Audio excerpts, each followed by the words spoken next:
जय हिंद। यहाँ पर हम लोग डिस्कस कर रहे हैं महिला पर्यवेक्षक की जो वैकेंसी आई है मध्य प्रदेश में, उसके बारे में। अभी थोड़ी देर पहले नोटिफिकेशन आप लोगों का आ गया है। तो कितनी वैकेंसी है, ठीक, कब से आपके फॉर्म अप्लाई हो रहे हैं, कब आप लोगों का एग्जाम होगा, सिलेबस क्या है, आंगनवाड़ी कार्यकर्ता कितनी वैकेंसी में फॉर्म अप्लाई कर सकती हैं, सामान्य जो लोग हैं वो कितनी वैकेंसी में फॉर्म अप्लाई कर सकते हैं, और इस बार कुछ वैकेंसी पुरुषों के लिए भी हैं, तो पुरुषों के लिए कितनी वैकेंसी है, तो इनके बारे में हम लोग चर्चा करेंगे। तो मतलब इस नोटिफिकेशन की सारी बातें जो आप लोगों को जानना है, ठीक। तो हम लोग शुरू करते हैं। महिला पर्यवेक्षक की आपकी कितनी वैकेंसी आई है, इस बार कुछ पुरुषों के लिए भी है तो पुरुष भी जान लेते हैं भाई, ठीक। बाकी इसके जो फॉर्म है आप लोगों के 9/1/2025 से फॉर्म अप्लाई होंगे, यानी इसी 9 तारीख से आपके फॉर्म भरना शुरू हो जाएंगे, और वो फॉर्म आप लोगों के 23/1/2025 तक भरे जाएंगे, ठीक। तो 23 तारीख पहला महीना 2025 तक भरे जाएंगे। बाकी फॉर्म की बात करें तो जनरल के लिए जो है वो 500 रुपये के फॉर्म भरे जाएंगे, और वहीं पर SC ST OBC जो है उनके लिए 250 रुपये जो है वो फॉर्म फीस लगेगी। नेक्स्ट अगर हम लोग अब आगे बात करें, जो आप लोगों के लिए जानना है कि इसकी जो एग्ज़ाम डेट है वो क्या रखी है, तो आपके पेपर जो है वो 28/2/2025 से होंगे, यानी अगले महीने फरवरी में जो है वो आप लोगों के एग्ज़ाम शुरू हो जाएंगे 28 तारीख से, ठीक। जैसे फॉर्म भरेंगे वैसे आप लोगों के एग्ज़ाम चलेंगे, जितने ज़्यादा फॉर्म भरेंगे उतने ज़्यादा दिनों तक चलेंगे, बाकी शुरू हो जाएंगे 28 तारीख से, ठीक। और 2 पालियों में होंगे, मतलब सुबह भी हुआ करेंगे और शाम की शिफ्ट में भी हुआ करेंगे, ठीक। आ जाओ भाई आगे। अच्छा, इसमें जो वैकेंसी है ना इस बार वो 2 टाइप की हैं। किस टाइप की हैं? 2 टाइप की, मतलब कुछ वैकेंसी आंगनबाड़ी कार्यकर्ताओं के लिए रिजर्व है, मतलब जो आंगनबाड़ी कार्यकर्ता काम कर रही है ना उनके लिए ही रिजर्व है वो वैकेंसी, उसमें वही फॉर्म अप्लाई कर सकती हैं, और कोई फॉर्म अप्लाई नहीं कर सकता। लेकिन उसमें कुछ एक्सपीरियंस आप लोगों का मांगा है कि इतना एक्सपीरियंस तो कम से कम होना चाहिए। दूसरी, ये खुली भर्ती, सीधी भर्ती का मतलब है कोई भी महिला जिसके पास ग्रेजुएशन है वो इसमें फॉर्म अप्लाई कर सकती है।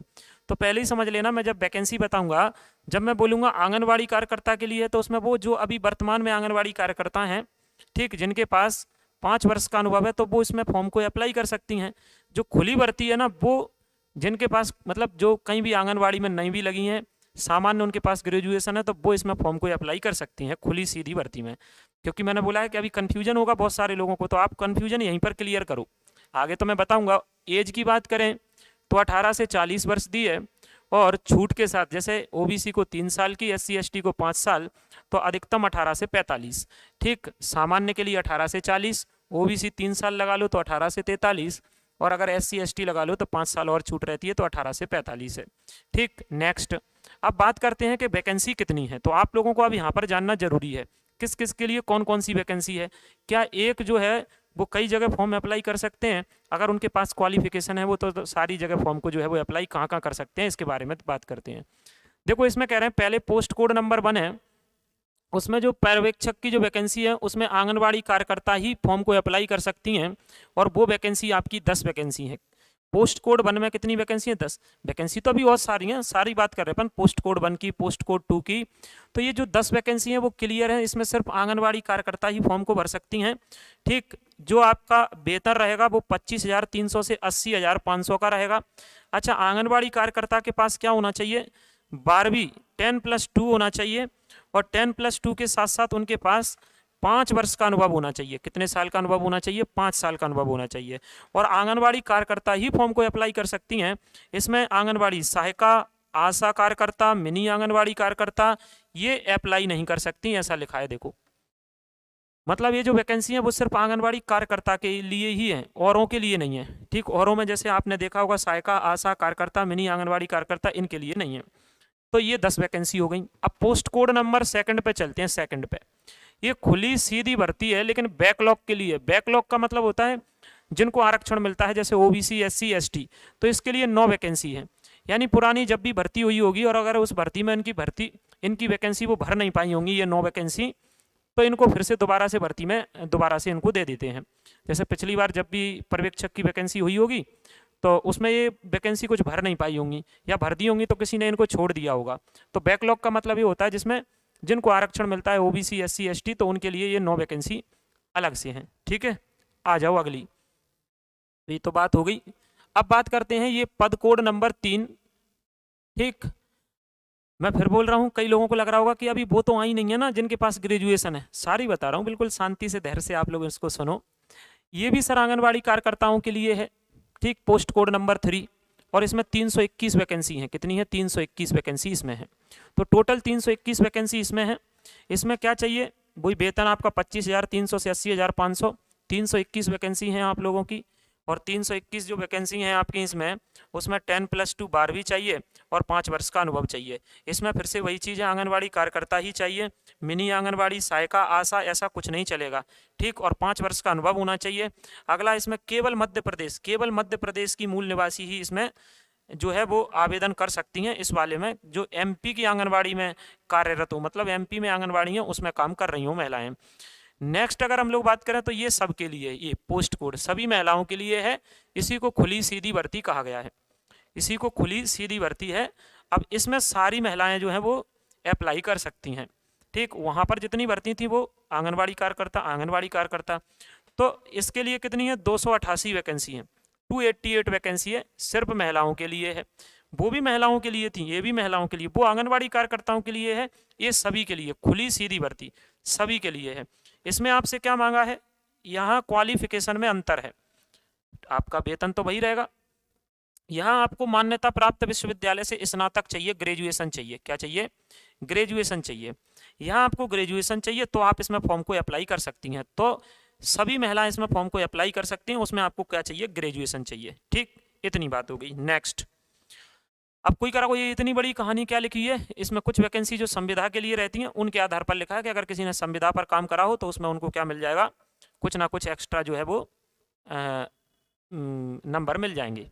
आगे इस बार वैसे पर्यवेक्षक में पुरुषों महिलाओं के लिए ही रहती हैं वैकेंसी, लेकिन इस बार इन्होंने पुरुषों के लिए दे दी। किसके लिए दे दी? पुरुषों के लिए दे दी।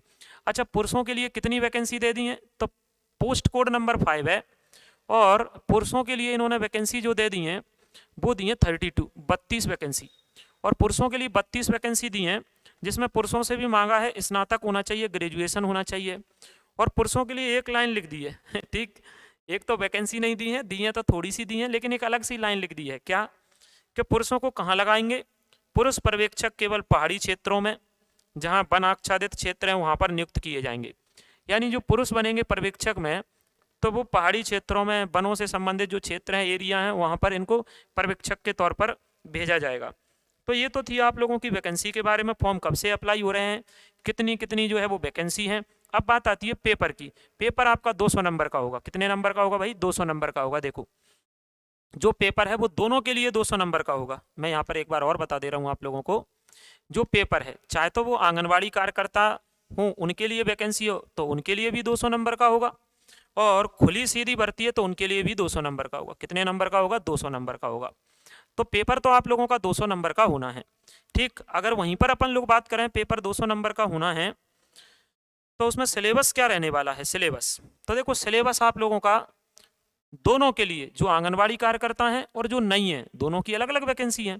तो दोनों के लिए सबसे पहले मैं जो आंगनबाड़ी कार्यकर्ता उनके लिए सिलेबस बता दे रहा हूँ। 200 में से क्या क्या रहेगा?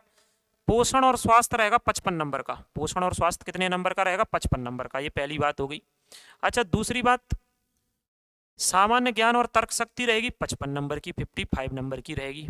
अगली, प्रबंधकीय गुण मैनेजमेंट रहेगा आपका कितने का? 45 नंबर का, 45 नंबर का, ठीक, जो आंगनबाड़ी कार्यकर्ता हैं। और शिशु की प्रारंभिक देखभाल और शिक्षा ये रहेगी 45 नंबर की। तो इस प्रकार से ये पूरे 200 नंबर हो गए। अच्छा, जो आंगनबाड़ी कार्यकर्ता नहीं है उनके लिए, तो उनके लिए भी यही सिलेबस है। यानी आपका पोषण और स्वास्थ्य रहेगा 55 नंबर का, जो सीधी भर्ती वाले हैं वो। फिर उसके बाद भी उन्होंने टॉपिक बांट रखे हैं बिल्कुल अलग अलग। इस टॉपिक से इतने नंबर का पूछा जाएगा, इस टॉपिक से इतने नंबर का पूछा जाएगा, ठीक। देखो आगे, ये सीधी भर्ती वालों के लिए सिलेबस है। सामान्य ज्ञान और तर्क शक्ति इसमें भी 55 नंबर की रहेगी, इसमें भी 55 की रहेगी। प्रबंधकीय गुण यानी मैनेजमेंट 45 नंबर का रहेगा आपका इसमें। और प्रारंभिक देखभाल एवं शिक्षा, शिशु की प्रारंभिक देखभाल एवं शिक्षा, ये 45 नंबर की रहेगी, ठीक, जिसको आप बाल विकास कहते हैं। तो ये 45 का रहेगा। उसमें भी बिल्कुल टॉपिक दिए हैं, कौन कौन से टॉपिकों से कितने कितने नंबर के क्वेश्चन आएंगे। तो देखो, दोनों के लिए सिलेबस एक ही है, दोनों के लिए जो सिलेबस है वो एक ही है, ठीक। तो इस प्रकार से ये बातें हैं। सारी वैकेंसी मैंने आप लोगों को बता दी कितनी कितनी हैं, कौन आंगनबाड़ी कार्यकर्ताओं के लिए वैकेंसी है और कितनी वैकेंसी आप लोगों के लिए सीधे भर्ती में है, मतलब जो इनके पास ग्रेजुएशन है, कितनी वैकेंसी पुरुषों के लिए है। बाकी इसका जो सिलेबस है वो मैंने बता दिया। लेकिन आप जब तैयारी कर रहे हैं ना, तो आपको क्या करना है, सिलेबस को आप अपने जहाँ भी पढ़ते हो वहाँ पर चिपका लेना एकदम निकाल के। ठीक, आप खुद इधर जा सकते हो, ऐसा नहीं है कि मतलब मैं ही बता रहा हूँ यहीं से सिलेबस मिलेगा। आप व्यापम की साइट पर जा सकते हो, ESV की साइट पर जाओगे तो ये लिखा हुआ है, देखो, महिला एवं बाल विकास वाला। जैसे इस विज्ञापन है, इधर इधर नियम पुस्तिका है, इस नियम पुस्तिका पर क्लिक करोगे तो वैसे ही आप लोगों के सामने यही PDF खुल जाएगी। जब ये PDF खुल जाएगी तो इस सिलेबस को आप निकलवा लेना, PDF अपने घर में कहीं लगा लेना, जहाँ भी आप लोग पढ़ रहे हो, जो इसकी तैयारी कर रहे हो। हर टॉपिक को कवर करके जाना, क्योंकि इन्होंने हर टॉपिक को बांट रखा और उसके नंबर बांट रखे हैं। आप अगर अंधी तैयारी करोगे ना, तो फिर वो सिलेक्शन जो है वो होगा नहीं, मतलब। ठीक, इसका नियम भी ऐसा ही है। देखो, सिलेबस क्लियर है, उसमें टॉपिक क्लियर हैं। जैसे MPPSC में सिलेबस है, यूनिट है, टॉपिक है, तो उनसे ही क्वेश्चन पूछे जाते हैं लाइनों से। ऐसे ही इसमें आप लोगों को जिनको वास्तविकता में सिलेक्शन लेना है, तो आप अपने घर में इस सिलेबस को निकाल करके चिपका लेना या टेबल पर रख लेना और देखना क्या मेरे ये टॉपिक कवर होते जा रहे। जैसे जैसे आपके टॉपिक कवर होते जाएंगे वैसे ही वैसे आपको कॉन्फिडेंस आता जाएगा और आपका एग्जाम निकलेगा। तो इतनी सी बात है। ठीक, तो मुझे उम्मीद है कि आप लोगों को ये वीडियो जो है वो पसंद आया होगा। बाकी आप लोग अगर चैनल पर नए हैं तो चैनल को सब्सक्राइब करना, वीडियो को लाइक और शेयर जरूर करना। ठीक, और आप लोगों की क्या राय है इसके बारे में आप भी कमेंट करके जाना।